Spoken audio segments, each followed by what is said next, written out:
കനത്ത മഴയിൽ ജനങ്ങളെ സംരക്ഷിക്കാൻ എപ്പോഴും സജ്ജരായിരിക്കേണ്ട ഗുരുവായൂർ അഗ്നിരക്ഷാ സേനാംഗങ്ങൾ ദുരിതക്കയത്തിൽ.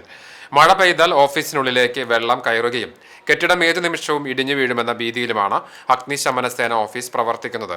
അതേസമയം ആധുനിക സൗകര്യങ്ങളോടുകൂടി പുതിയ ഓഫീസ് കെട്ടിടം 6 മാസം മുൻപ് തന്നെ പൂർത്തിയായിട്ടും സാങ്കേതിക കാരണങ്ങളാൽ അവിടേക്ക് മാറാനാകാതെ പഴയ കെട്ടിടത്തിൽ തന്നെ തുടരേണ്ടി വരികയാണ്. KV സുബേർ തയ്യാറാക്കിയ റിപ്പോർട്ടിലേക്ക്. തെക്കേനടയിൽ ദേവസ്വം ബാച്ചിലേഴ്സ് ക്വാർട്ടേഴ്സിന് സമീപമാണ് ഗുരുവായൂർ ദേവസ്വം 2 നിലകളുള്ള പുതിയ കെട്ടിടം നിർമ്മിച്ചിരിക്കുന്നത്. ലക്ഷങ്ങൾ ചെലവിട്ട് ആധുനിക സൗകര്യങ്ങളോടെ നിർമ്മിച്ച കെട്ടിടം അഗ്നിരക്ഷാസേനയ്ക്ക് കൈമാറാനാണ് ഉദ്ദേശിച്ചത്. എന്നാൽ കെട്ടിടത്തിന് പ്രതിമാസം 1.80 ലക്ഷം രൂപ വാടക ദേവസ്വം ആവശ്യപ്പെട്ടതാണ് നിലവിലെ പ്രതിസന്ധിക്ക് കാരണം. ഇത്രയും വലിയ തുക വാടകയായി നൽകാൻ കഴിയില്ലെന്നാണ് അഗ്നിരക്ഷാസേനയുടെ നിലപാട്.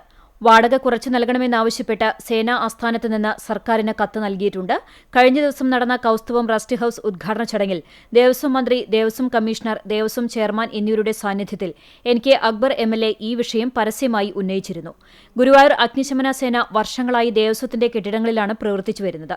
മഞ്ജുളാൽ പരിസരത്തുള്ള പഴയ കെട്ടിടത്തിലായിരുന്നു ആദ്യം പ്രവർത്തിച്ചിരുന്നത്. കാലപ്പഴക്കത്തെ തുടർന്ന് ആ കെട്ടിടം അപകടാവസ്ഥയിലായതോടെ 5 വർഷം മുമ്പ് വടക്കേനടയിലെ കൈരളി ജംഗ്ഷനിലുള്ള പഴയ പോലീസ് സ്റ്റേഷൻ കെട്ടിടത്തിലേക്ക് മാറ്റി. എന്നാൽ ഇപ്പോൾ പ്രവർത്തിക്കുന്ന കെട്ടിടത്തിന്റെ അവസ്ഥ അതിലും ദയനീയമാണ്. മഴ പെയ്താൽ ഓഫീസിനുള്ളിലേക്ക് വെള്ളം കയറുന്നത് പതിവാണ്. കഴിഞ്ഞ ദിവസം പെയ്ത മഴയിൽ ഓഫീസിലേക്ക് കയറിയ വെള്ളം ഉദ്യോഗസ്ഥർ പമ്പ് ചെയ്ത് കളയുകയാണുണ്ടായത്. കെട്ടിടത്തിനകത്തും പുറത്തും വെള്ളം കെട്ടിനിൽക്കുന്നതിനാലും ചോർച്ചയുള്ളതിനാലും ചുവരുകൾ കുതിർന്നിരിക്കുകയാണ്. കെട്ടിടം സൗജന്യമായി ലഭിച്ചതിനാൽ ആവശ്യമായ സൗകര്യങ്ങൾ ആവശ്യപ്പെടാനും അഗ്നിരക്ഷാസേനയ്ക്ക് പ്രയാസമായിരുന്നു.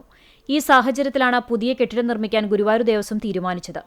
പുതിയ കെട്ടിടത്തിന്റെ നിർമ്മാണവും സ്ഥാപനത്തിന്റെ പേരെഴുത്തും ഉൾപ്പെടെയുള്ള എല്ലാ ജോലികളും പൂർത്തിയായിട്ടുണ്ട്.